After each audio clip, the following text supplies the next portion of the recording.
on here, you've got a lever here which will operate this pad here. You've got this lever here which will operate that pad. And then you've got a lever at the back, like on all the others, which will adjust the seat backwards and forwards. Now at the moment, I'm going to show you leg extension. So when you're under here, you have to make sure you lift your toes up, so this goes onto your shin, this pad. You have it set here so you've got as much range as possible. Hold on to these handles and extend.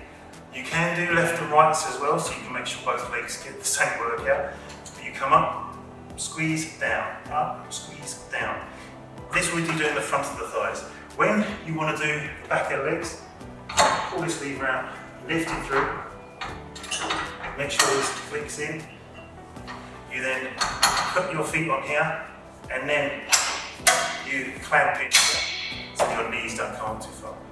Hold on to here, curl it all the way down, extend it up, curl it all the way down. You get a squeeze in the bottom here. When you finish on this one, then pull this pin out, lift it off so you can get yourself out.